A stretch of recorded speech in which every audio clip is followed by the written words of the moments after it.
successful and a holding again at all times. Be careful. Government officials insist that this is isolated incident but then, perhaps we will continue to keep you informed. Welcome to the Dancing Toaster. My name is Nelly, your host of this brand new paranormal podcast. I want to formally welcome you. This is the first ever episode of the Dancing Toaster. Now, first things first, let's ride that pink elephant around the room, shall we? Why is the show called The Dancing Toaster? Well, I'm glad you asked. My lifelong love of the paranormal began with my favorite movie of all time. You guessed it, The Ghostbusters. The Ghostbusties. I love them so much. I love the sequel too. Yes, I unashamedly love Ghostbusters 2 as well. Fight me. Vigo the Slime, Janosch, all of it. Everything you're doing is bad. I want you to know this. Janosch is so good. When you think of Ghostbusters and toasters, where does your mind go? Where should it go? One of the best scenes of the second movie, Ray and Egon are running different tests using that pink slime, and Egon, he grabs that toaster, brings it over to the pool table. Ray puts some of that pink slime inside, and he says, "Oh, it responds to music," and Egon eventually says, "Oh, it loves Jackie Wilson." Your love is lifting me high. Oh, don't sing too much. Don't want Sony copyright demons coming for me. Sony has a lot of those. That toaster starts dancing around the table. Boom, there you go, the dancing toaster. I love that mid-dance it shoots some toast way up into the air. When I was a kid, I desperately wanted my toaster to shoot toast 2 feet in the air. I haven't found one that has been able to do that. If you know of one, holla at your boy. Now, I promise the whole episode is not me quoting Ghostbusters, but I will not apologize for how much I talk about them or reference them in this episode or the ones to come. I never get tired of those movies. That's where this love affair began, with the paranormal or supernatural, all manner of high strangeness. If you share that love, I think we're going to have a good time. I also admire how the Ghostbusters fearlessly faced the unknown, and they weren't afraid to ask questions or to be looked at as strange. As a pastor and a believer in the paranormal, I've had to get used to people looking at me strange from every side. I'm the senior pastor of Evergreen Calvary Chapel up here in Washington State, if the Evergreen didn't give it away. I can imagine that some get a little apprehensive at me mentioning I'm a pastor. "Oh, he's a pastor. I don't know what I'm getting myself into." I was at Starbucks the other day, and the barista was trying to make small talk with me. She asked me what I did. I said, "Oh, I'm a pastor," and her face changed like I farted in her latte. It's not an uncommon reaction up here in the Pacific Northwest. People would rather talk about all manner of other things. People would rather talk about Bigfoot than Jesus. Lucky for them. I like to talk about both. I swim in both lakes. That being said, this won't be a traditional Christian podcast. I don't apologize for being a Christian or a pastor, but a lot of folks in my camp sadly have shut themselves off to the supernatural or paranormal or preternatural, whatever you want to call it or not call it, since some have issues with those designations. They don't think they're useful. I personally do. I feel they do have explanatory power. I also feel that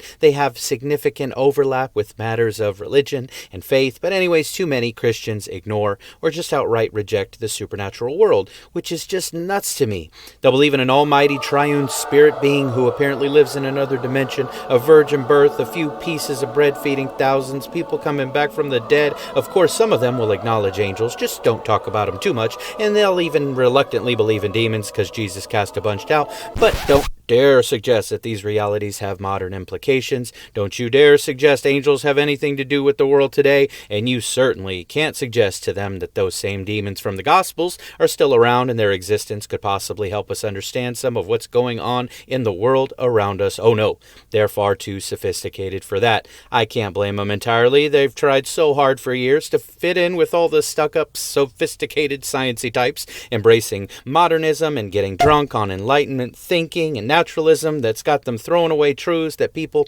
have believed and known about for centuries, especially people of faith. Now, on the flip side, science is a beautiful thing, don't get me wrong, but let's be honest, there are things about our world that science can't explain. The world is more than the physical. It's more than the things that can be observed, weighed, and measured. And heck, if you are into the paranormal in any way, you already know if it was observed or measured in any way. There are those that would attempt to cover it up. Now, I'm well aware that I'm not the first to this format. but I've been in love with and wrestling with the intersection of faith and the paranormal for years. Before I planted a church up here in the PN I was a teacher and a youth pastor in Texas for a decade. I apologize when that southern drawl creeps out, and it most inevitably will. I'd do a weekly Q&A with my students, and I'd also do another weekly Q&A with my youth group, and I loved the questions that they would come up with, that they wanted to make sense of the world around them, including the extraordinary, beautiful the mind of a child is. I won't hit you with that Yoda just yet, but I wanted to show them the Bible could help them to do that, even with the stuff that most people didn't want to talk about. And they loved that I was willing to talk about it. I believe the church's refusal to talk about certain things, especially some of the stranger things out there, it pushes people away.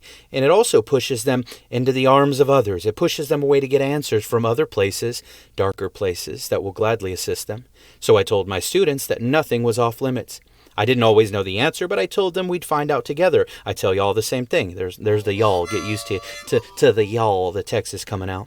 I don't always know the answer still, but let's go on the journey to see what we can learn together. I want to throw my voice into the discussion. I want to join the journey. I want to come to the table. I'm passionate about theology. I've been a pastor almost 14 years. I've been passionate about the paranormal for almost 40 years now. And like I said, I think there's a lot more overlap than people want to admit concerning the faith and the paranormal. I may have some different takes than other shows. Calvary Chapels are charismatic churches, so we already are more open to the supernatural and to spiritual topics than some of our more reformed cessationist brothers and sisters. That's not a dig, just a fact. But even within Calvary Chapels, I find very few willing to touch on the topics that I want to address, at least few that are willing to address them on record. Calvary Chapel or not, too many just don't want to talk about this stuff. I'm sure they have their reasons. Some think it'll make people look at them like they're nuts, so they play it safe. I'm used to that, so it doesn't bother me. Others don't see the value in it. They make the Bible, a very supernatural book, by the way, they make the Bible into a self-help book that will only show you how to pray, how to raise your kids, how to tell the truth at work and on your taxes. Not bad things, but the Bible and spirituality are so much more than that. Some insist it's a distraction. This is all a distraction, saying, I'm wasting my time. It distracts from Jesus. It distracts from the gospel. And I'm like, are you kidding? Jesus is the ultimate overlap of the supernatural and natural colliding. He is the God-man. Volumes have been written on the incarnation and the hypostatic union of Jesus, and we still won't fully grasp either until we see him. He has more supernatural encounters than any other teacher or prophet or biblical figure, and the authority that he exhibited over both the physical and supernatural world shook his audiences to their cores. It's also not a waste of time because I've seen that being willing to approach people where they're at with common interests has built bridges. It has created many opportunities to talk about spiritual things, to talk about Jesus with those who otherwise wouldn't listen, and I still want to build bridges. Then there are some that want to reduce the supernatural and secretly reject it. They say, well, no, I don't. I believe in God. I believe in angels. No, you believe in the bare minimum to remain within orthodoxy and still be accepted by your Reformed friends. I believe they're committing the error that C.S. Lewis called chronological snobbery. C.S. Lewis coined the term speaking of those that believe we in the present are somehow superior to those in the past just because our knowledge is more recent. This, of course, leads many to be dismissive or have dismissive attitudes towards historical ideas and knowledge and achievements. The ancients believed in a vast and varied spiritual world, but we somehow know better. The Western Church has become selectively supernatural, and I believe she has done so to her detriment. What if you've stumbled upon the dancing toaster and you're not a Christian? Well, if you're still listening up to this point, you are amazing. You're already more open-minded than many Christians I know. I want this podcast to appeal to the Fox Mulder types as well. Yes, favorite TV show is X-Files over here. I got the same poster as Fox Mulder hanging up in my office where I prepare sermons. I love him. I love you, you who love questioning. You and I can agree there is more to the world than what our five senses can perceive and understand. But just as I hope to challenge Christians to the reality of these things, I also hope you'll be challenged to see that there are answers to some of these mysteries, and some of them are a lot more black and white than you may have been told. I hope to challenge some things, but I'm open as well to being challenged along the way. I love asking questions, and I hate that a lot of faith-based circles don't allow you to do that. Someone who embraced questions and questioning and who challenged me and blessed me a lot was Dr. Michael S. Heiser. Sadly, he's no longer with us, and sadly, by the time I finally heard about him and his work, he was not long for this world. It's also sad that many recently have taken to maligning him and his work when he's no longer here to defend himself. His scholarly work into the supernatural has helped a lot of people, and it is what has ultimately led to this moment in the forming of this podcast. He's an inspiration. Dr. Heiser had a YouTube channel that still exists today called Fringe Pop 321, not to mention the Naked Bible podcast. I loved hearing him say at the beginning of every episode, "Welcome to Fringe Pop 321, the show that believes the world is stranger than we think, but thinking should not be strange." And then he closed out every episode saying, "What you know may not be so." And I hope to prove the same in this podcast. His most significant work was called The Unseen Realm, Recovering the Supernatural Worldview of the Bible. I think it's an incredible work. I wish I had known about the book, and I wish I had known about Dr. Heiser sooner, but this is certainly one of those better late than never scenarios, to be sure. He has incredibly blessed my life. If you're a fan of him, you'll enjoy Where the Dancing Toaster is Dancing. Now, sorry for the lengthy introduction. I felt it necessary. We get to know each other a little bit on this first episode, but I know you didn't just come here to get to know me. So what topic are we going to dive into on our first go-around? With all the Ghostbusters talk, you know we're going to talk about ghosts eventually, but I want the full episode in order to do it justice. So for our first go-around in the world of high strangeness, we got to start where it all began. We got to start with the topic of giants. Giants are a reality that have been acknowledged by peoples of the world throughout history. In the creation myth of the Kuba people from Central Africa, now known as the Democratic Republic of the Congo, Bumba, or Mbambo, is their creator. He was depicted as a giant with a white complexion. In Armenian folklore, there is a warrior named Haik. He is considered the patriarch and founder of the Armenian people, and is said to be a descendant of Noah's son Japheth. He overcomes a wicked giant named Bel, who is attempting to oppress his people. The skilled archer launches a well-placed arrow that took out the giant. Bran the Blessed is a giant and king in Welsh mythology. He's featured prominently in the Mabinogion. These are a collection of medieval Welsh tales that combine myth, folklore, legend, and elements of history. These stories were passed down orally for centuries, eventually being written down around the 12th to 13th century. In these tales, Bran is the son of the sea god Her, and is known for his immense size and strength. Then there's Usbenthaden Ben-Kor. He's an evil giant from the Mabinogion. He's in conflict with King Arthur's cousin Kilhuch, and eventually is slain by one of King Arthur's men, Gorofab Gustenin. Eventually we'll do an episode on King Arthur as well, a very complex figure indeed. Fang Fang is a figure from Chinese mythology, known for his great size and strength. He was a giant who served the legendary Yellow Emperor, known as Huangdi. Fang Fang is said to have arrived late to a meeting called by the Emperor after the Great Flood. And as a result, the Emperor, believing this to be a sign of disrespect or treachery, then ordered Fang Fang to be executed. In Estonian mythology, there is Surtel, or Tuel the Great, a rock-tossing giant that dwelt with his wife Piret, she too a giant. Tuel was a leader of the Sarima people, and he protected them from their enemies. He is said to have been hot-tempered, and he loved beer and cabbage. Eventually, he was decapitated like Goliath and buried somewhere in Tuleste, a village in western Estonia. There have been statues and monuments made for him and his wife. In the neighboring village of Ninase, there are 2 old windmills reshaped into the figures of Tuel and Piret. Sarima newlyweds will often go there to pay tribute to the mythical heroes of their island. But some Tuel legends say his spirit sought to remain on the island to protect it. But one day, some children began making fun of him and mocking his deeds. After that, it is said by some that he cursed the island and vowed never to return. What about one of the most famous Greek men of renown, the figure known as Heracles, known, of course, to the Romans as Hercules? He was said to have a Greek god for a father, Zeus, and a human mother, a woman named Alcmene. The Greeks spoke much of giants known to them as Gigantes. Heracles is said to have fought against the Gigantes during the Gigantomachy, or Battle of the Giants. Heracles himself was also said to tower over normal men, but was known more for his incredible feats of strength. We, of course, could go on and on and on, but we can't forget good old Mesopotamian mythology. That's going to help us to transition to the true origins of historical giants. In Mesopotamia, they had these beings they saw as divine called the Apkallu. They were said to have come to earth in order to impart wisdom to mankind. They too were said to have bred with human women and gave birth to powerful, unnatural, and unruly offspring. These offspring were seen as hybrids, part human, part divine. Although they were not explicitly described as giants in most of their text, their divine heritage is suggested to have granted them extraordinary abilities.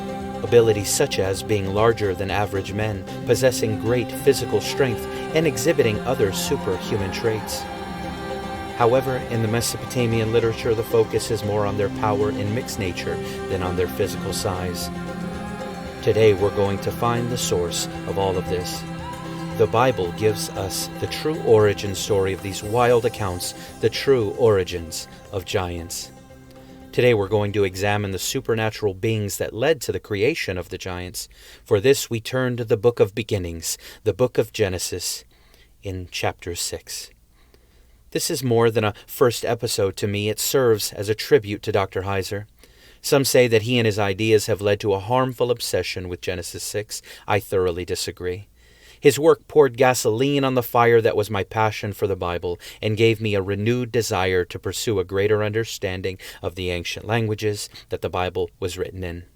I used to get tons of questions about this particular passage all the time as a youth pastor, and now as a senior pastor, absolutely nothing has changed. The questions continue. Why is that? Because so many of the popular modern answers about this passage are greatly inconsistent and highly unsatisfactory.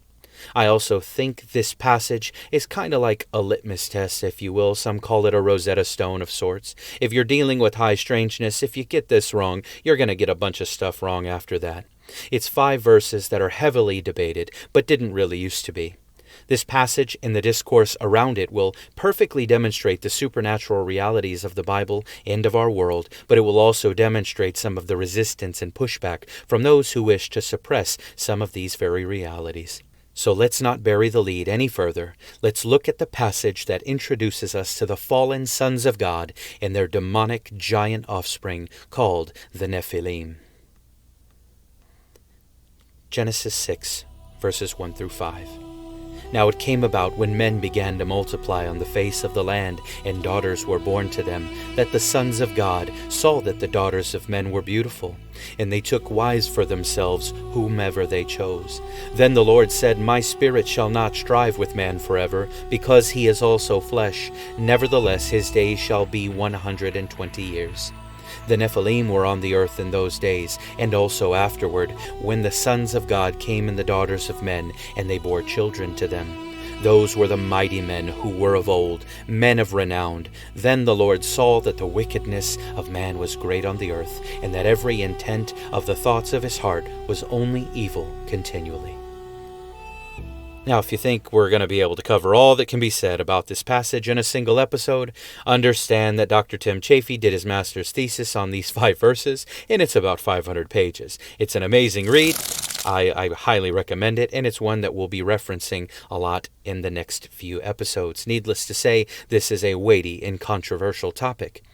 In his work entitled Fallen, the Sons of God and the Nephilim, sadly much of what is said in the book is explaining away all the bad ideas that people have come up with in order to escape the clearly supernatural implications of this passage. The first thing that we must deal with is the sons of God. The sons of God, or B'nai Ha-Elohim, or B'nai Elohim, were understood for centuries to be supernatural beings. I don't like calling them angels per se, only because unfortunately we overuse the term, and in doing so, we've largely oversimplified the supernatural realm. But to simplify our discussion for our first go-around, understand that these are powerful angelic beings that are spoken of in Genesis 6. How do we know this? When I taught hermeneutics back in the day, I told my students a few things. When interpreting the Bible, to get the proper interpretation, we got to try and find out what the original author meant to communicate when writing to his original audience. I told them in doing so, we'll also often use the Bible to interpret the Bible. This is not circular reasoning. The second point is to achieve the first. What we're trying to do is see how the word or phrase is used elsewhere, historically and contextually. We want to try to fully understand what it means, or what it could mean in a given place if it has a range of interpretation.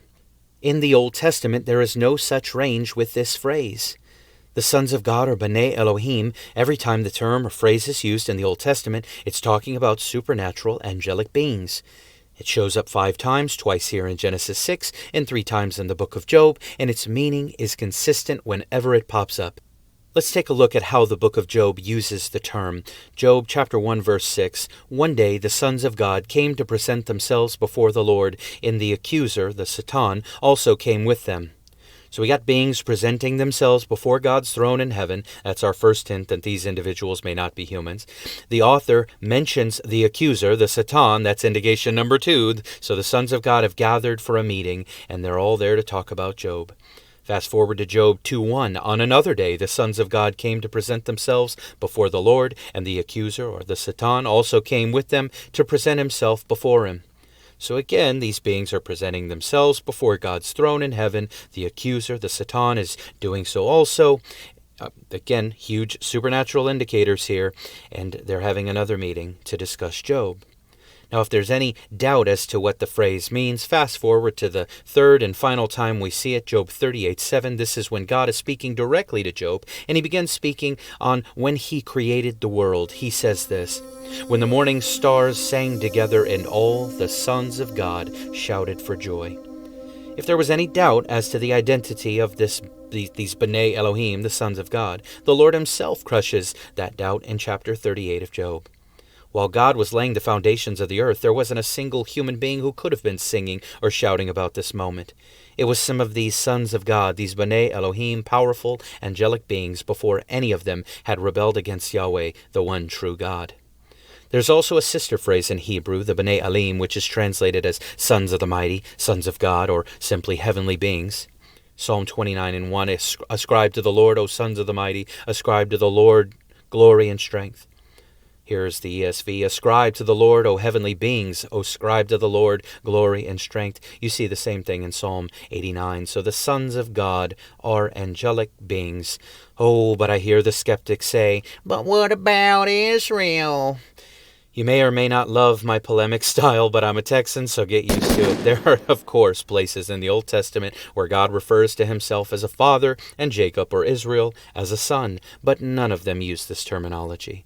And contextually, it doesn't make sense to apply that understanding in reverse. It can't mean that this early in Genesis because Israel isn't even a thing yet. And it can't be referring to that in Job because Job is pre-patriarchal. So there's just absolutely no hint of that in that entire book, that Israel is in view. Many will say context matters until historical context is inconvenient to their preconceptions. More spicy polemics incoming. "But what about Adam? He's called a son of God." I don't find this to be very intellectually honest. Adam is never called this in the Old Testament. In the Gospel of Luke, where we see it come up several thousands of years later, from a Gentile providing a genealogy of Jesus, the Savior of the world, Adam is not referred to as a B'nai Elohim. In Greek, Luke writes Adam Tuteu, Adam of God. Again, it's a genealogy, so Luke is saying so-and-so of so-and-so, then so-and-so of so-and-so, and when he gets to Adam, well, he has no traditional father, so what does Luke call him? Adam tu Theu, Adam of God. It can also mean Adam, son of God. The context, though, is still abundantly clear. In this extensive genealogy provided by Luke in the New Testament, during the first century, he refers to Adam as a son of God, merely referring to his origin. Adam is where the genealogy ends because he came directly from God. So in the New Testament, in that way, the New Testament calls him a son of God. Thousands of years later, Luke is using a totally different phrase in a different way, different time. The same is true for the passages that call Christians children of God or sons of God. Though that does get a little more complicated, but those verses are speaking of our adoption and oftentimes of our future hope in Christ. It's interesting how many will pick and choose how to bring the New Testament back into the Old. Now, I'm not saying it never happens. There are many times the New Testament sheds light upon Old Testament ideas or brings about fuller revelation. But take temple, for example. Jesus calls his body the temple, John 2. Paul calls Christians a temple, 1 Corinthians 6. And in Ephesians 2, the community of believers collectively is said to be the dwelling place of God. So in the New Testament, the idea of the temple is totally spiritualized. Do we then go back into the Old Testament and change what temple meant back then? That would be ridiculous, wouldn't it? That'd be silly. It'd make the Old Testament incoherent, but too many that claim context matters will again conveniently ignore historical context when it suits them. Yes, we use the Bible to interpret the Bible, but in doing so, historical and cultural context must also come into play. What about priests? In the New Testament, all Christians are spoken of as a royal priesthood, 1 Peter 2. Do we then go back into the Old Testament and apply that understanding every time we see priests? Not at all. Again, it would be incoherent. In the Old Testament, God was very clear it meant something else. Only certain people were allowed to be priests, only Jews, and of the Jews, only a certain tribe, the line of Levi. So again, every time sons of God are mentioned in the Old Testament context, it's referring to angelic beings. And these angelic beings see the daughters of men. Who are they? That one is simple. Most don't argue about them. These are human women. That's it.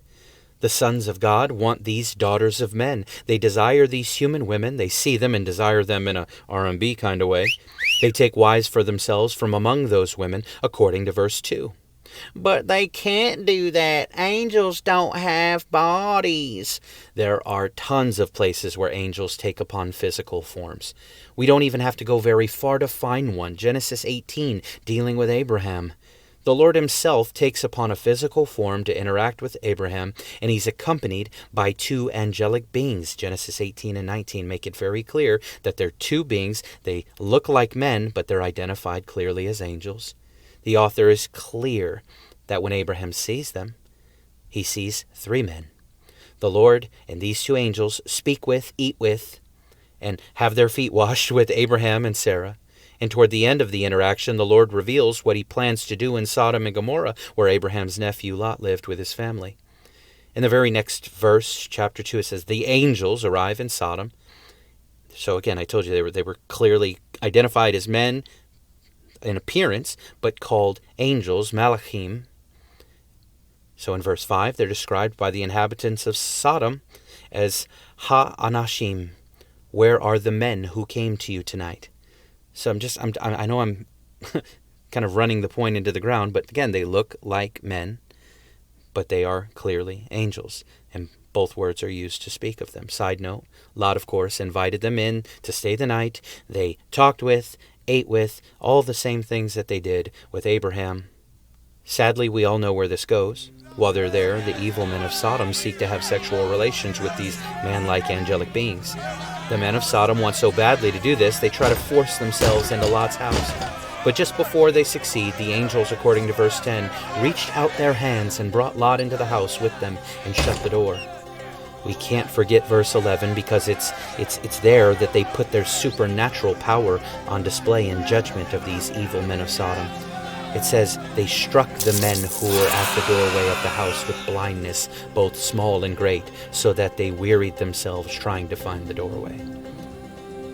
Angelic beings who look like men, who walk like men, who talk like men, who eat like men, who hold, who push, but who also possess supernatural abilities and are identified as malachim. But they don't have the right parts. You don't know that. You have to assume that. But in doing so, I don't think you've thought it all the way through. In Genesis, it says whenever they appear or reveal themselves, whenever they're seen, they're described as what? As men, anashim. It's only the skeptic, if that's you, it's only you that assumes they're like Barbie and Ken dolls. Now, if you don't get that reference, you either don't have kids or haven't worked with kids enough. I think it's reading a lot into the text to imagine them like Ken, and it's actually quite silly when you think about it. By the way, there are plenty of New Testament appearances of angels as well, and it's more of the same thousands of years later. From Gabriel coming to visit Zechariah and Mary and Joseph, not to mention the angels in and around Jesus' tomb after his resurrection. Luke 24, verse 4, he tells us 2 men stood by them in dazzling apparel.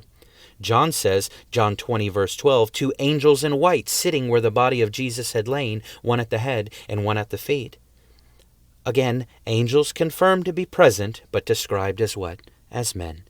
If you want to argue that they're like Ken dolls, you can make that. You can try to make it, but you won't be able to successfully argue it from the text. We clearly have angels dressed in white, described merely as men. Luke simply uses the Greek word andres, meaning men. It's just the plural of aner, which means man.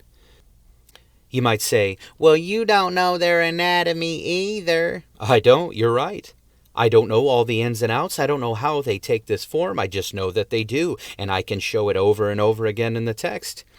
I don't know if they have it all the time. Do we get to see it only when they choose to make themselves known? Are they popping in and out of another dimension? I don't have all the answers. This is some of what we'll be investigating in the weeks to come, to be sure. But I do find 2 Kings 6 fascinating in this regard. The king of Aram is furious with and seeks to capture the man of God named Elisha in the city of Dothan. 2 Kings 6, 14 through 17 reads as follows. He sent horses and chariots and a great army there, and they came by night and surrounded the city. Now when the attendant of the man of God had risen early and gone out, behold, an army with horses and chariots was circling the city. And his servant said to him, Alas, my master, what shall we do? So he answered, Do not fear, for those who are with us are more than those who are with them. Then Elisha prayed and said, O Lord, I pray, open his eyes that he may see. And the Lord opened his servant's eyes, and he saw, and behold, the mountain was full of horses and chariots of fire all around Elisha. They were there. Elisha's servant simply couldn't see them. Did Elisha simply trust that Yahweh had his back? Or was he able to see something that his servant could not? As I suggested in the intro, the supernatural and the natural overlap a lot more than we realize, and it's not as clean-cut as we've been told. Now back to Genesis 6, or this episode will be more than 2 hours long. We're told the sons of God took the daughters of men as wives. Now here's another rebuttal that inevitably comes up. They can't be angels because Jesus said angels can't get married. No, actually, he didn't. Jesus didn't say that. He didn't say that they can't. He just said that the ones in heaven don't. He didn't say they can't. He said the ones in heaven don't get married. He makes no mention of what a rebellious angel might do. I think this passage makes it clear, the Genesis 6 passage makes it abundantly clear that disobedient ones can and did get married. If you still aren't sure, let's take a look. What exactly did Jesus say? Matthew 22, 23 through 33, when being questioned by the Sadducees. On that day, some Sadducees, who say there is no resurrection, came to Jesus and questioned him, asking, Teacher, Moses said if a man dies having no children, his brother, as next of kin, shall marry his wife and raise up children for his brother. Now there were 7 brothers with us, and the first married and died, and having no children, left his wife to his brother. So also the second, and the third, down to the 7th. Last of all, the woman died. In the resurrection, therefore, whose wife of the 7 will she be? For they had all married her. But Jesus answered and said to them, You are mistaken, not understanding the Scriptures, nor the power of God. For in the resurrection they neither marry, nor are given in marriage, but are like angels in heaven. But regarding the resurrection of the dead, have you not read what was spoken to you by God? I am the God of Abraham, the God of Isaac, and the God of Jacob. He is not the God of the dead, but of the living. When the crowds heard this, they were astonished at his teaching. He doesn't say that angels can't get married. He simply says that angels in heaven don't get married. But ones that left heaven to rebel against him, well, they saw the daughters of men and wanted to get married, so they took wives for themselves in rebellion against Yahweh. Some suggest that the sons of God were doing something forceful here when taking the daughters of men as wives. I wouldn't die on this hill, but I do disagree. I don't believe that this is warranted necessarily by the text. Something wicked is going on, to be sure, but I feel nothing here suggests a taking by force. The lemma used is lacha. It means to take, but rarely means to take forcefully. Not that it can't, I just don't think it is intended here. We have to be careful suggesting that because the same verb is used in Genesis 24:67 when it says that Isaac took Rebekah as his wife. Same lemma. We wouldn't dare suggest anything forceful there. Again, I'm not downplaying the Genesis 6 event. I just don't want you to be distracted. The actions of Genesis 6 are evil enough as it is. After we hear about them, what does verse 5 tell us about the situation? Then the Lord saw that the wickedness of man was great on the earth, and that every intent of the thoughts of his heart was only evil continually. It is evil that these angelic beings are rebelling against Yahweh and are going outside of the parameters set by him. But I think a strong case can be made that these women are willfully participating in this unholy union. When you envision what is going on, don't think that some grotesque golem-like horned creature came down and started procreating with these women. Oh, process. No. What does Paul tell us about Satan in 2 Corinthians 11:14? Even Satan disguises himself as an angel of light. Dr. Chafee once said to picture Marvel's Thor here. These women are dumbfounded like Jane Foster when they see them. These powerful beings come looking fancier than a ripped Chris Helmsworth, and I believe these women, the daughters of men, are active participants in this unholy union. Imagine if they not only look appealing, but also perhaps demonstrate power, similar to what the angels did that went into Sodom and Gomorrah. So these ladies see them, they look bright, they look buff, and potentially shooting lightning. I guess some ladies gonna be tempted. I highlight that as something we will come back to in the future, hint, hint, wink, wink, future episodes. The Bible doesn't say what becomes of these women, but we know for sure what become of the unions they had. Verse 4 tells us that these supernatural sons of God lay with their human wives, and they have unique offspring that the Bible calls Nephilim. Before we talk about them, what about those that say, but the sons of God aren't angels, they're the righteous sons of Seth, and the daughters of men are the wicked daughters of Cain? That nonsense is known as the Sethite view. It's very popular in the Western world. It's very inconsistent hermeneutically, though, not to mention contextually inconsistent and historically out of line. It doesn't work. Why? As we demonstrated earlier, every time the phrase is used, B'nai Elohim, it's being used in a supernatural way, except in the New Testament when it's used in a different language, different context, different time, speaking of different realities. Not to mention the so-called Sethite view is self-defeating. Oh, perhaps my favorite thing about the view. The so-called godly sons of Seth don't sound super godly to me if they're pursuing these ungodly daughters of men, who, by the way, they claim are daughters of Cain, though the text never says that at all. I'm dumbfounded when proponents of this view attempt to explain it.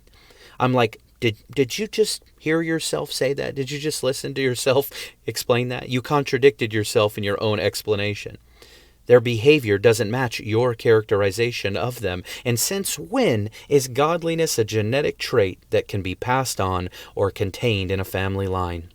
And if so, why only the boys? That's kind of gross. David was great. Most of his sons were awful. King Ahaz was awful, but his son Hezekiah was great. Samuel was great. All of his sons were awful. King Amon was awful, but his son Josiah was great. And to top it all off and put a sardine in the Sethite sundae, Cain and Seth had the same parents. But the passage never even says that Seth or Cain have anything to do with the events of chapter 6. The daughters of Cain most certainly would have been sinners, as we're all born into sin, but as I demonstrated a moment ago, that doesn't mean they were all going to be awful. But they make it sound like we're supposed to believe that those in Seth's line are all good, and all male, even though they're going for bad women, at the same time accept that all the daughters of men are all bad, and that they're all from Cain. That's reading so very much into the text. The supernatural or angelic view, it makes the most sense of a plain reading. It makes the most sense of all of the data points that were being given. And it was, by the way, the predominant view for thousands of years. It was the majority view amongst ancient Jews. It was even the predominant view among Christians for the first 3 centuries of the church. The Sethite view is a recent creation, historically speaking. In my opinion, it is a perfect example of chronological snobbery, and it doesn't hold up. Unfortunately, someone influential within the church adopted the garbage view, and it seems to have become law. Thanks a lot, Augustine. Not only did he have his own spotty spiritual background, which made him greatly biased against certain theological positions, he and those in his camp didn't like how closely the supernatural interpretation of Genesis 6 mirrored certain pagan mythologies. Let's talk about that, and in my opinion, this is not a weakness, but a strength. For instance, do I doubt the biblical flood of Noah because almost every culture has a flood story? I mentioned the Chinese, the Greeks have one, the Greeks have the flood of Deucalion. There's the Mesopotamian epic of Gilgamesh with Utnapishtim. In the Kaish Mayan text called the Popol Vuh, they too have a great flood story that also happens to include giants. And the same is true in Polynesian mythology, a great flood also including giants. That doesn't make me worry or doubt the Bible's flood account. It strengthens the idea, as well as the idea that some weird stuff was going on in the world around that time. It should remind us all that all of our cultures and histories can be traced back. The Bible has been saying this for a very long time, that we all have a common origin. That's why you see and hear so many similarities. Now, but don't they all differ? Yes, the further they got from the true story, the more the details shifted and changed. But a divine deluge destroying the earth has been a common view throughout history across the world, and there's evidence for it all over the world. The same is true of this supernatural incursion and the giants that resulted. Around the world, there are accounts where powerful angelic beings or supernatural beings of some kind cohabitate with human women and have unusual and always powerful offspring. Dozens of cultures have this story across time and space, just like a flood. I believe only one of them gets it right, but it's all rooted in real events. It's interesting that some cultures even portray these beings as the good guys, i.e. the Apkallu. It's like the Marvel movies do today, at least from a few years ago. The current ones are trash. But Marvel's Thor, he comes from another dimension. Asgard is the Norse home of the gods. He comes to help humanity, falls in love with a human woman, blah, blah, blah. It gets even creepier in the comics. There's these godlike beings called the Celestials. They came to Earth long ago, and though the romantic element is not there in the comics, these Celestials expose humanity to unique energies and genetic manipulations that result in demigod-like creations called the Eternals and the Deviants. The Eternals are the pretty, good-looking guys, and the Deviants are the deformed-looking bad guys. It was this genetic manipulation that eventually would also lead to the X-Men. I don't care too much for comics anymore. They've kind of ruined them. But at one point in time, that's what I was all about. And they just demonstrate that the ideas all in this. They flood legend and mythology around the world, ancient and modern. Some are good, some are bad, but the Bible portrays them, and this event as all purely negative. This angelic intermingling and the offspring that come as a result are revealed to be evil in the Hebrew text. Again, I point to the outcome spoken of in verse 5 of Genesis 6. After this monumental event happens, what does verse 5 say about the world? Then the Lord saw that the wickedness of man was great on the earth, and that every intent of the thoughts of his heart was only evil continually. For those still unconvinced of angelic tampering of any kind, beware, as major doctrines are already connected to one such event, and I believe it hints at the one that follows. You see, a supernatural being with a serpentine appearance deceived and seduced a woman in a garden that brought sin and death into our world. God promises that her seed will one day crush his seed. This is found in Genesis 3:15, a passage called the Proto-Evangelium, which means the first gospel or the first good news. It says, I will put enmity between you and the woman, and between your seed and her seed. He shall bruise you on the head, and you shall bruise him on the heel. Those that say Genesis 6 isn't important or that it's unrelated to the gospel as some modern distraction are sadly mistaken. This rebel, Satan, would be joined by other powerful, rebellious, angelic beings 3 chapters later. In an attempt to pollute the woman's seed, they came and cohabitated with her, with the daughters of men, creating abominable offspring, the seed of the serpent, the Nephilim. Satan didn't know what Yahweh was doing. For all he knew, Abel could have been the promised seed to defeat him. So he had Cain kill him, using his dark desires. When that didn't work, he added another scheme, attempting to corrupt humanity before this promised seed of the woman would come. So when we meet Noah, what are we told about him just a few verses later? Verse 9 says, "These are the records of the generations of Noah. Noah was a righteous man, blameless in his time. Noah walked with God." The word used for blameless there, tamim, can speak of moral purity, but many scholars have suggested it can also speak of physical purity as well. This is seen in Leviticus chapter 1, by the way. When making an offering from one's herd, it was required to be tamim, without defect. With the context of the first 5 verses in mind for Genesis 6:9, let's read it again. "These are the generations of Noah. Noah was a righteous man without defect in his time. Noah walked with God." I'm of the belief that it's not an either-or here, that the use of tamim can mean both here. While the rest of the world is engaged in gross immorality, Noah was tamim, blameless. But also, while the rest of the world is becoming more and more mingled with these fallen sons of God and the Nephilim, Noah was tamim, without defect as well. He and his family had not been tainted morally with demonic worship or genetically by the activities described in the first 5 verses of chapter 6. It makes sense of all of the data points. Even considering verse 5, just before the narrative transitions to Noah. Too many people consider verse 5 as though it's divorced from the first 4 verses of Genesis 6. Not at all. Verse 5 speaks of the end result of this mutual rebellious intermingling. What did it lead to? Increased wickedness upon the earth, and to the ultimate degree. Then the Lord saw that the wickedness of man was great on the earth, and that every intent of the thoughts of his heart was only evil continually. The first angelic rebel helped us get kicked out of the garden and brought sin and death. Fellow rebels would then attempt to lead us into self-destruction and prevent us from being redeemed or from ever seeing our Redeemer.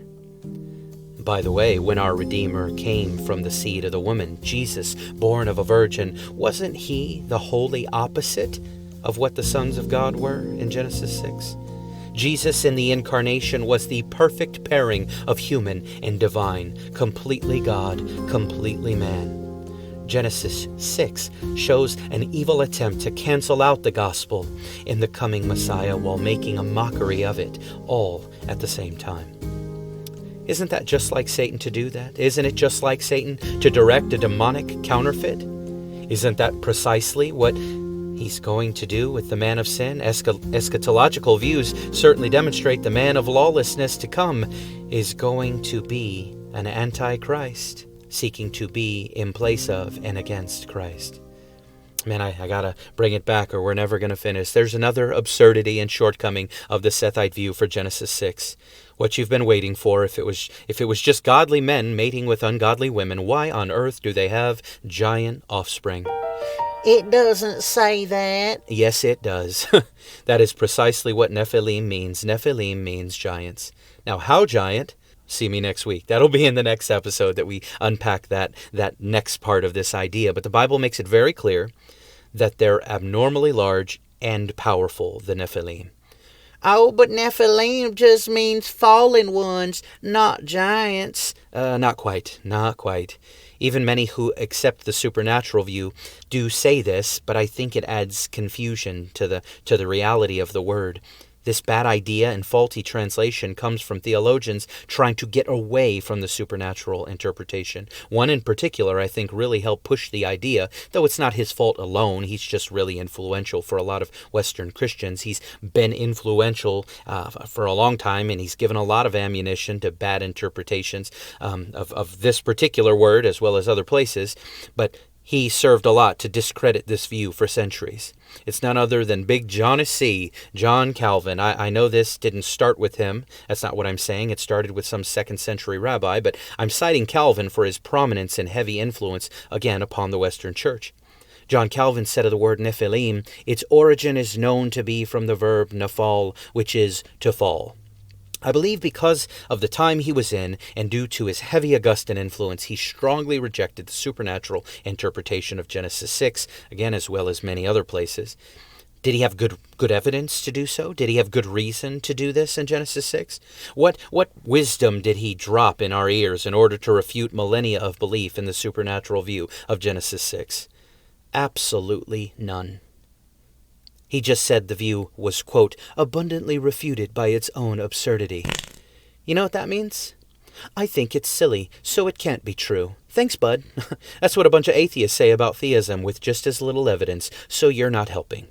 I'm no Hebrew scholar, but Dr. Tim Chafee has done extensive research on the matter, and in agreement with Dr. Heiser, who was a profound Hebrew scholar, he utterly destroys the notion that Nephal is the root of Nephilim. Forgive me in advance for the lengthy quote I want to share from his book, Fallen. I'm going to exaggerate certain vowel sounds since you're listening and not reading along with me. Dr. Chafee writes, the Hebrew language follows largely predictable patterns when a verb is used as the basis for a participle. To turn nafal into the active participle, those who fall, the word would become nophelim. Notice that both the first and second vowels are different than the first two vowels in Nephilim. Nophalim appears in Ezekiel 32:27, referring to warriors who were slain in battle and went to Sheol. In this chapter, Ezekiel explains that Egypt will fall just like the warriors of several nations that had been wiped out. Turning Nephal into a passive participle, those who have fallen, would yield the word Nephulim, a word that does not appear in Scripture. Once again, notice that the second vowel is different. Neither of these attempts to use the verb Nephal as the participle result in the word Nephilim. End quote. So what does Nephilim mean? The word means giants. The singular noun is Naphil. It means giant. We see it in the sister Semitic language, Aramaic, Naphila, meaning giant. Nephilin in Aramaic means giants, right? Directly related to the Hebrew Nephilim. Now, this is also really interesting. Even when the Hebrew Bible was being translated into Greek, what scholars call the Septuagint, the scholars doing the translation, who were uniquely gifted for their time, being familiar with both the Hebrew and the Greek languages, what did they do when they came to this word? Well, whenever they got to the word Nephilim, they translated it gigantes in Genesis 6 and gigantas in Numbers 13 when it reemerged. We'll touch on that a little bit in this episode, but greater detail next time. But guess what? Gigantes and gigantas, what does it mean? It means giants. One in the nominative case, the other in the accusative, but it's the same lemma, the same root, gigas, the singular for giant. It's inescapable. Now the third option is worse than the Sethite view. It's the royalty view. It seeks to accomplish the same thing. How can I interpret Genesis 6 and avoid the clear supernatural implications? It tries to say that the sons of God are simply kings or rulers or noblemen who wife up ordinary women. It's textually indefensible, as we already demonstrated. Sons of God always refers to angelic beings everywhere else it's used. The royalty view also lacks historical or cultural support from the time. There's little evidence in ancient Near Eastern literature or culture that suggests a common understanding of kings or noblemen being referred to as sons of God in the same sense that the term is being used in Genesis 6. So like the impotent Sethite view, the royalty view also fails to explain the strange outcome of the unions seen in Genesis 6, and it fails to explain the extreme immorality that followed the events. Proponents will say, Oh, well, these kings took too many wives. Here's the thing, kitten. Polygamy existed before the flood and well after it. Have you heard about Solomon?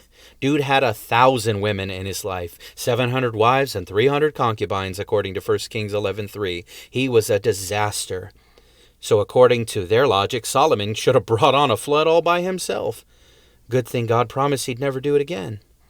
Sadly, he's not alone. Most of the patriarchs participated in polygamy. So too did the kings. Something tells me Genesis 6 is a little more than kings and harems. And that's the other point, right? Both the Sethite view and the royalty view fail to explain God's severe response to the events that unfolded. Yahweh floods the entire world and starts over with 8 people. With 8 people undefiled by this incursion of corruption.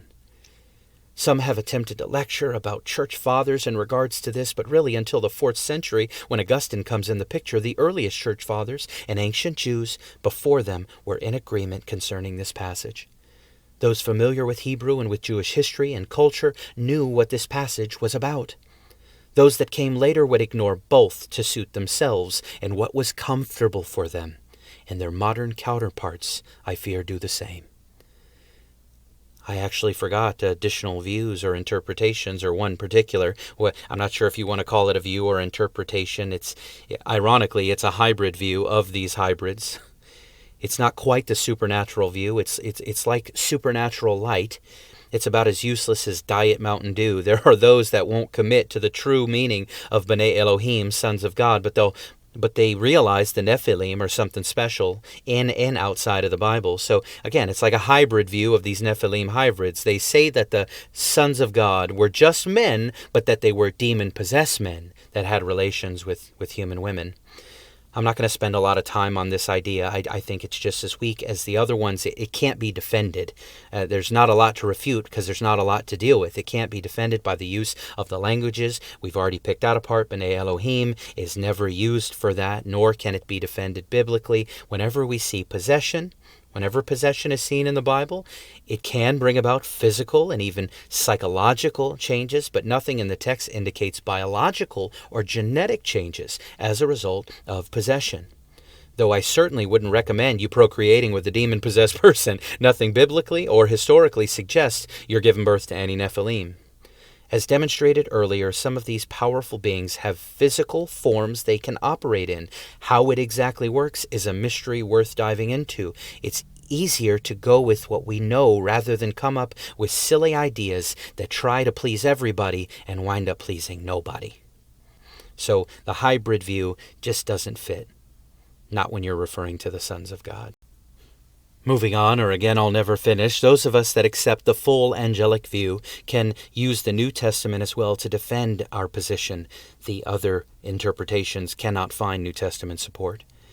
There are a few New Testament passages that we can cite as evidence to support this angelic view of Genesis 6. And just so we're clear, the position restated recognizes that the B'nai Elohim, the sons of God, are fallen angelic beings in physical form who took human women as wives, resulting in the birth of the Nephilim, or giants. So let's take a look at that New Testament support, starting with 2 Peter chapter 2, verse 4 and 5. For if God did not spare angels when they sinned, but cast them into hell, and committed them to pits of darkness reserved for judgment, and did not spare the ancient world, but preserved Noah, a preacher of righteousness, with 7 others, when he brought a flood upon the world of the ungodly. So here, Peter speaks of angels who sinned, who are now committed to pits of darkness, and he clearly connects them to Noah's day and lets us know they're being reserved for future judgment. Peter even uses a unique word for hell here. Sadly, English has ruined and overused that word too, the word hell.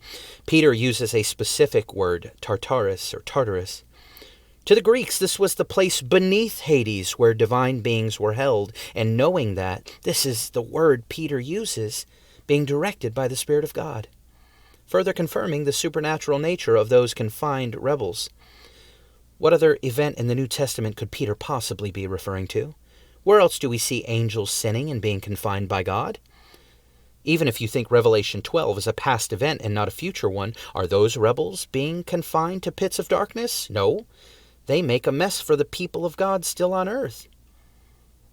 And neither Genesis 3 or Revelation 12 is connected to Noah's day. Satan isn't confined either, by the way, because this same Peter tells us in 1 Peter, his first letter, 1 Peter 5:8, be of sober spirit, be on alert, your adversary, the devil, prowls around like a roaring lion seeking someone to devour. Now, Genesis 6 doesn't speak of the confinement of the angelic Noahic rebels, but we'll get to where Peter got that idea from in a moment.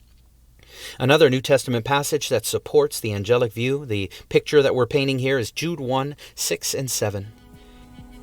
And angels who did not keep their own domain but abandoned their proper abode, he has kept in eternal bonds under darkness for the judgment of the great day, just as Sodom and Gomorrah and the cities around them, since they in the same way as these indulged in gross immorality and went after strange flesh, are exhibited as an example in undergoing the punishment of eternal fire.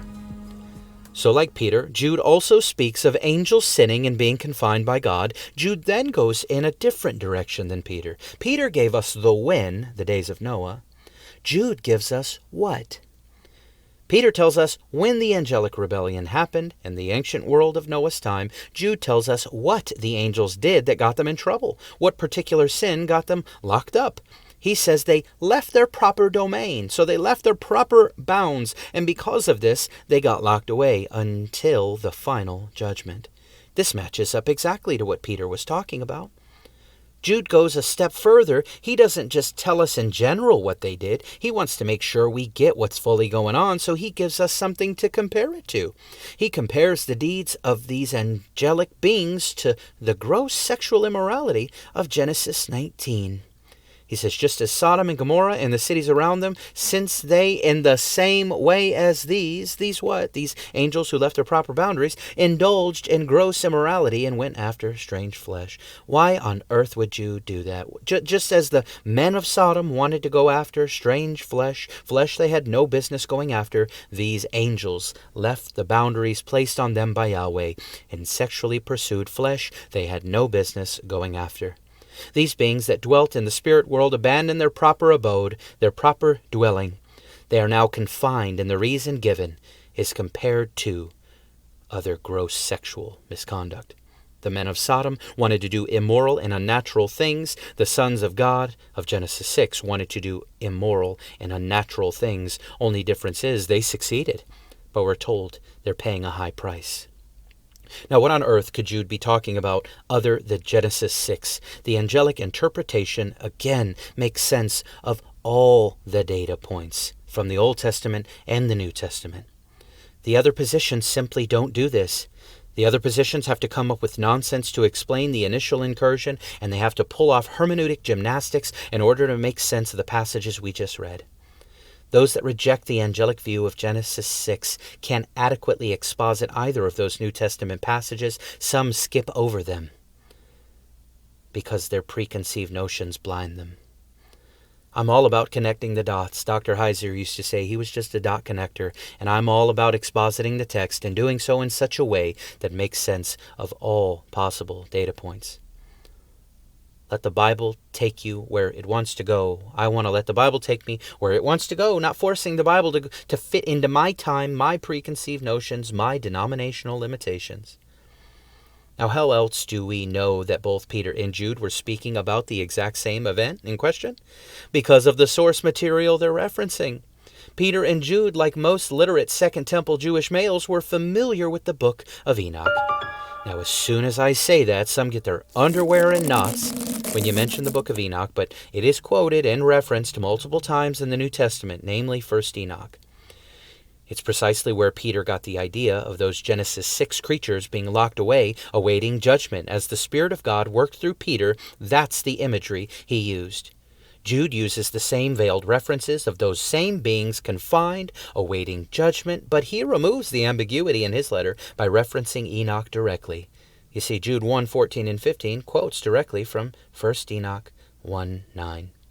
Now let me be very clear, not that it'll matter for those bent on misunderstanding me. I'm not saying it should have been canonized then or should be considered for canonization now. What I'm saying is that it informed the thinking of the Jews for hundreds of years. It informed the thinking of our apostles in the first century.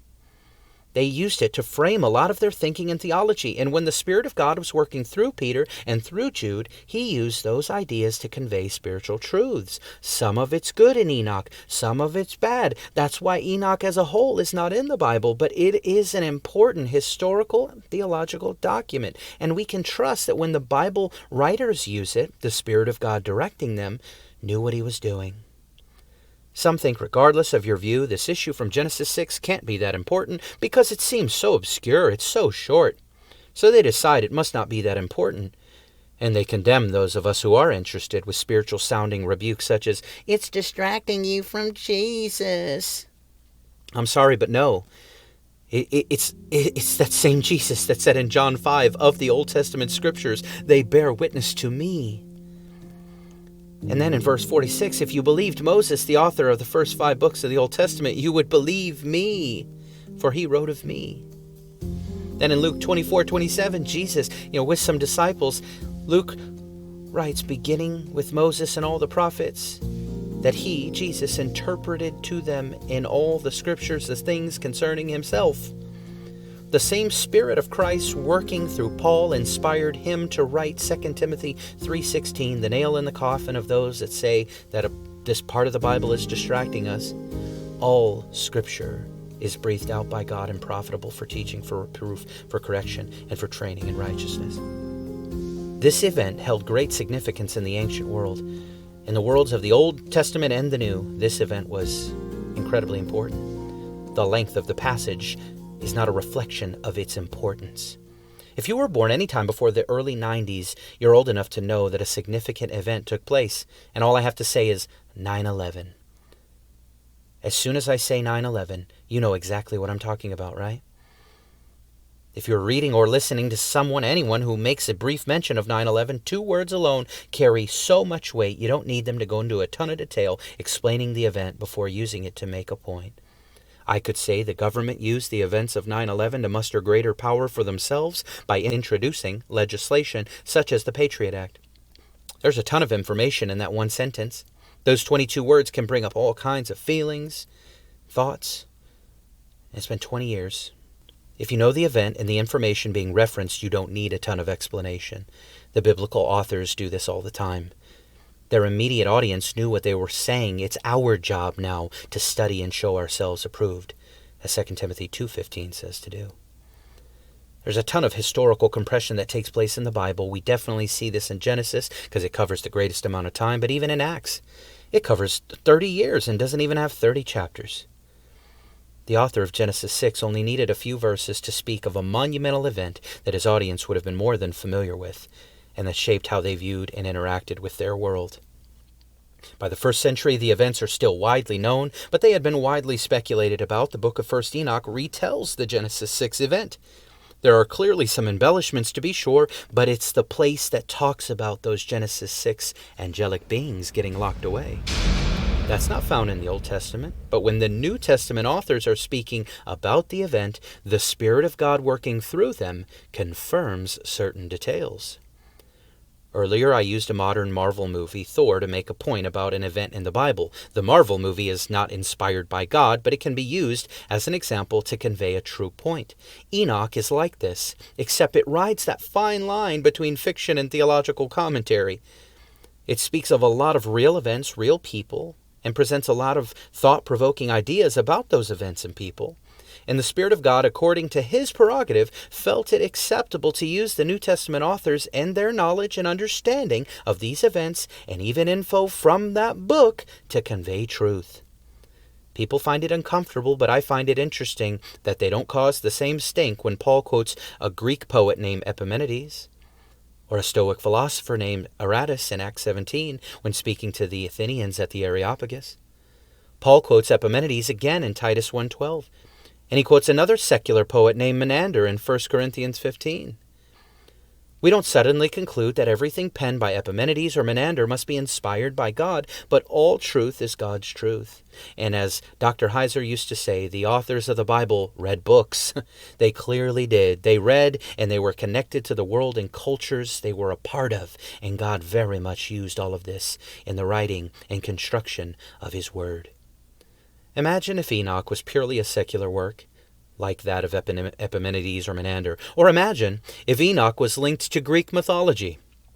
I find it fascinating that the New Testament authors used Greek concepts to communicate truth. When they used terms like Hades and Tartarus, those were not neutral words, but something about them and the meaning and weight they carried were useful as the Spirit of God carried the apostles' hearts and pens. When Peter specifically uses the word Tartarus, is he confirming all Greek mythology and religion? Of course not. But there is enough real spiritual truth there to communicate within the complex Greco-Roman context that Jews and Gentiles could latch onto. The Gentile might have thought elder gods called Titans were down there below Hades. The Jews would have thought it was the fallen Elohim, the sons of God from Genesis 6, locked below Sheol. That's what the book of Enoch suggested. So Peter, led by the Spirit of God, brilliantly uses things from both cultures to reveal the true account of what went on and what's going on now. Where it gets complicated is how much of the reality of Tartarus carries over to the actual pits of darkness that lay beneath Sheol, where these rebellious beings are still bound. Once you understand that, you begin to see how it can get pretty complicated with Enoch. We know some of it's valid, but how much? The event is referenced, but this is where one must simply be led by the Spirit and use the discernment he gives. I wouldn't recommend accepting all of it by any stretch, but I also think it's foolish to ignore all of it. Before we wrap this up, in order to do this topic of giants justice, we got to look at one more place. For those that say the Nephilim were nothing special, just a normal group of people, nothing to see here, move along. We got to look at the other passage that mentions them. It'll close out this episode and set us up for the next one. Moses sent some spies into the land of Canaan in Numbers 13. Listen to what the spies say when they get back. In Numbers 13, 27 to 33. Thus they told him and said, "We went in the land where you sent us, and it certainly does flow with milk and honey, and this is its fruit. Nevertheless, the people who live in the land are strong, and the cities are fortified and very large, and moreover, we saw the descendants of Anak there. Amalek is living in the land of Negev, and the Hittites and the Jebusites and the Amorites are living in the hill country, and the Canaanites are living by the sea and by the side of the Jordan." Then Caleb quieted the people before Moses and said, "We should by all means go up and take possession of it, for we will surely overcome it." But the men who had gone up with him said, "We are not able to go against the people, for they are too strong for us." So they gave out the sons of Israel a bad report of the land which they had spied out, saying, "The land through which we have gone in spying it out is a land that devours its inhabitants, and all the people whom we saw in it are of great size. There also we saw the Nephilim." The sons of Anak are part of the Nephilim. "And we became like grasshoppers in our own sight, and so we were in their sight." So they're here, or they're back. It's complicated. We're also given some more terminology for them. We find out there are groups of them, and they have different names, though they all fall under this Nephilim umbrella. The sons of Anak, or the Anakim, are Nephilim, we're told. That's really important to note, by the way. So verses 28 and 31 mention their great strength. Verse 28, 32, and 33 make mention of their great stature or great size, even going as far as to say, "We felt like grasshoppers before them." In verse 33, that's where Moses makes sure we know that the sons of Anak, the Anakim, are Nephilim. What did Nephilim mean again? Oh, that's right, it means giants. What did the translators of the Septuagint put for this verse from Hebrew to Greek? Oh, that's right, gigantos, giants. And again, if there's any doubt, they say, "We felt like grasshoppers next to them." I can hear it now, reeing in the distance. "Oh, but the cowardly spies were just lying because they were scared." No, you're eisegeting the text because I think you're scared. You're eisegeting, making all kinds of assumptions. The text gives no indication of deception whatsoever. Your preconceived notions are the only thing that led to that conclusion. All textual indicators are that the account was true. Caleb and Joshua were present and fully capable of refuting their claims. They were there at this report, and they never said to the other spies or to Moses that they were lying. They just decided in their hearts to trust God. The 10 say, "Oh, the Anakim are there," in verse 28. Then Caleb says in verse 30, "We shall by all means go up and take possession of it, for we should surely overcome it." He doesn't call them liars. "But it's called a bad report by Moses." It's not called a bad report because it's not true, but because of what they're saying. And what they're saying is, in light of what we saw, we shouldn't do what God said to do. That's what makes it bad. If the 10 cowardly spies were simply lying, Joshua and Caleb could have just said, "Hey guys, they're lying. There were no giants. There were no really big, really strong freaks over there. Let's go. Let's do this."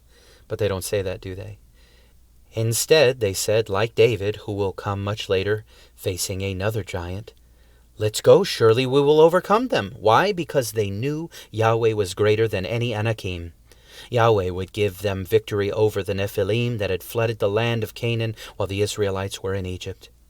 Sadly, this victory would have to wait, because the people listened to the 10 cowardly spies. I don't want to listen to the cowardly that are afraid to go to the wonderful and weird places the Bible wants to go. This is only the beginning. I hope you'll join me as we continue to dive into this topic next week in greater detail. We're going to look at some of the other giant folklore from around the world, but this time we're going to come a little closer to home. And I'm going to show you that they pop up way more than the 2 places where the word Nephilim is seen. And we're also going to examine some of the questions that pop up. How big were the giants? How did they come back after the flood? I can't wait for this one. If they came back before, can they come back again? Or are they here now? Oh man, I can't wait. Dance with me again next week on The Dancing Toaster. Like, subscribe, review, do all the things wherever you're dancing with me so that the party can grow, so your love can lift me higher. By the time you're hearing this, I should have all the social media stuff ready to go too. So find me there, talk to me there. Love you, bye. Report suspicious activities and call 911 for immediate response. Expect delay. Nobody else moving tags in from the south. Stand by. Flight 022. Maintain approach. You're clear for Expect traffic delays and restrictions. Take personal security precautions to avoid becoming a victim of an attack. Avoid crowded public areas and gatherings. Roger, 527, maintaining northbound, runway 8 kilo, holding. Do not travel in areas affected by the attack or in a known area of elevated virus activity. Keep emergency supplies accessible and approving a gas at all times. Be careful. Government officials insist that this is an isolated incident.